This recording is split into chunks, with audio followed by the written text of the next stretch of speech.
प्रभु यीशु मसीह के नाम में आपको अनुग्रह, शांति और आशीष मिले। इस दुनिया में कई सारे महासागर है, जैसे पैसिफिक ओशन है, पैसिफिक महासागर, अरेबियन सी है, इंडियन ओशन है, ये सारे महासागर है। और एक और महासागर है जो नॉर्थ पोल पर है, और उस महासागर का नाम है आर्कटिक ओशन या आर्कटिक महासागर। और ये सबसे छोटा महासागर है बाकी महासागरों से कंपेयर किया जाए तो, और सबसे कम गहराई का है।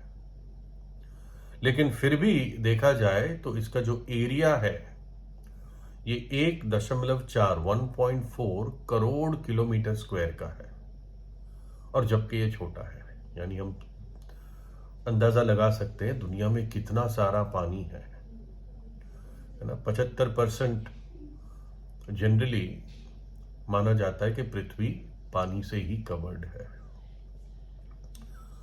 और ये सबसे ठंडा महासागर है, आर्कटिक महासागर, कोल्डेस्ट।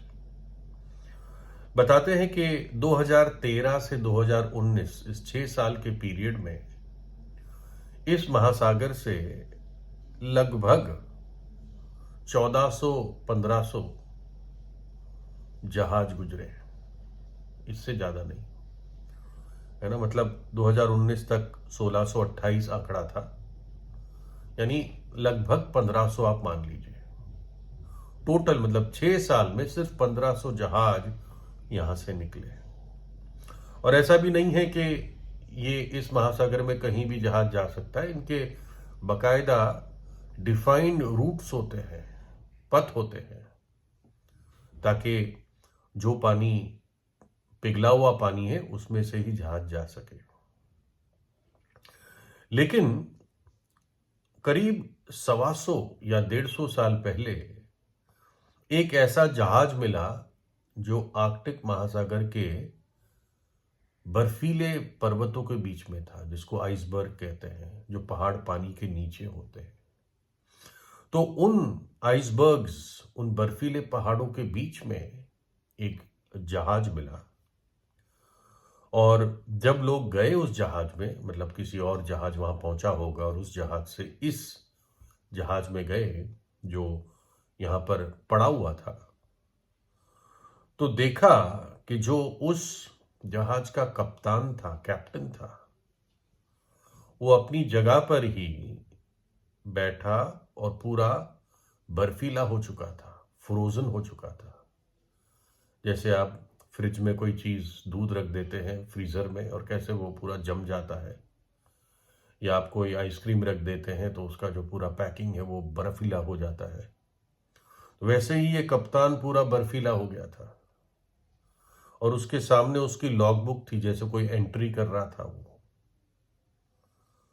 और जो और स्टाफ मेंबर थे उनको भी जब ढूंढा गया, पूरे जहाज में देखा गया, तो कुछ तो अपने झूले पर, उनके पास झूले होते हैं, तो झूले पर ही बैठे हुए पड़े मिले, वो भी फ्रीज हो गए थे। कुछ अपने केबिन में फ्रीज होकर मर गए थे। और जब उन्होंने उस कप्तान की लॉगबुक देखी तो लास्ट एंट्री 13 साल पहले की थी। यानी 13 साल से ये जहाज यहीं पर था, और ये सारे जो लोग थे, कैप्टन और ये जो सारे स्टाफ थे, ये बर्फीले हो रखे थे, मर गए थे।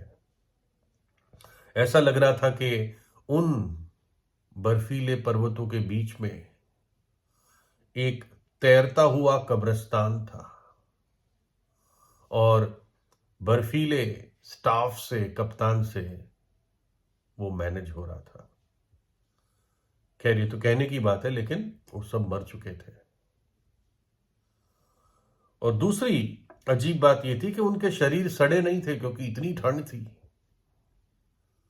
पता नहीं कैसे ऐसे हुआ होगा, या तो कोई ऐसा बर्फीला तूफान आया होगा कि एकाएक ये सब मर गए और हैंडल नहीं कर पाए उस ठंड को। शायद जहाज अपने रास्ते से हट गया था और इन बर्फीले पर्वतों के बीच में फंस गया था। और बाइबल हमें समझाती है कि मनुष्य जाति का भी हाल ऐसा ही है। एजिकल में लिखा है, जो प्राणी, जो व्यक्ति पाप करेगा वो मरेगा, और वो मृत्यु नरक की आग है, आग की झील है। लेकिन बाइबल ये भी कहती है कि जिन्होंने विश्वास किया, जिन्होंने अपने पापों से पश्चाताप किया, परमेश्वर ने उनको उनकी मृतक हालत से जिलाया, यानी जिंदा किया। लिखा है, और उसने तुम्हें भी जिलाया जो अपने अपराधों और पापों के कारण मरे हुए थे। पाप हमें मार देता है, हमारी आत्मा को मार देता है। प्रभु यीशु मसीह है जिसके पास वो सामर्थ है कि हमें अपनी मृतक हालत से जिंदा करे। एक घटना हुई जब प्रभु यीशु एक कब्रिस्तान गए। एक गुफा में प्रभु यीशु का एक जानकार परिवार का सदस्य लाजर, वो वहां पर दफनाया गया था। 4 दिन से उसकी मौत हो चुकी थी। और प्रभु यीशु एक ऊंचे शब्द से कहता है, लाजर बाहर आ। और उस कफन से लिपटा हुआ लाजर बाहर प्रकट होता है, जो 4 दिन से मरा हुआ था। और प्रभु यीशु ने कहा, इसे खोलो और जाने दो। और ऐसे ही आज भी प्रभु यीशु मसीह का शब्द, उसका वचन, उसका सुसमाचार, जब एक पापी विश्वास करता है तो वो भी इसी प्रकार से पाप के बंधन से खोला जाता है और आजाद किया जाता है। जब प्रभु यीशु के पास आते हैं तो वो हमें जीवन देता है, क्योंकि मार्ग, सत्य और जीवन प्रभु यीशु ही है। भजन संहिता में लिखा है कि तेरी रोशनी में हमें रोशनी मिलती है और तेरे ही पास जीवन का सोता है। जो अपने पापों से पश्चाताप करके प्रभु यीशु के पास आता है या आती है, प्रभु यीशु मसीह उसको जीवन का जल देता है। वो व्यक्ति तृप्त हो जाता है, और इतना ही नहीं, उसके हृदय से अनंत काल के लिए जीवन की नदियां बहने लगती है। जो हमारी मरी हुई आत्मा है पाप के कारण, पवित्र आत्मा उसको जीवन देता है। जब प्रभु यीशु हमारे जीवन में आता है, तब पवित्र आत्मा हमारी मरी हुई आत्मा को जीवन देता है, जिला देता है। और वो व्यक्ति नया जन्म पाता है। प्रभु यीशु मसीह ने इसलिए कलवरी के क्रूस पर अपना प्राण दिया, हमारे पापों को और पापों की सजा को अपने ऊपर उठाया, अपना पवित्र लहू बहा दिया, ताकि हम अपने पापों से छूट सके। क्योंकि जो व्यक्ति पश्चाताप करके विश्वास करता है, यीशु का लहू उसको धो देता है। इसलिए अपने पापों में मरे हुए रहना अब आवश्यकता नहीं है, लेकिन आप उस पाप से छूट सकते हैं, उस बंधन से छूट सकते हैं। एक दिखने के लिए बाहर से जिंदा लेकिन अंदर से मरे हुए, इस हालत में रहने की अब आवश्यकता नहीं है। लिखा है, यदि पुत्र तुम्हें स्वतंत्र करेगा तो तुम निश्चित रूप से स्वतंत्र हो जाओगे। तुम सत्य को जानोगे और सत्य तुम्हें आजाद करेगा।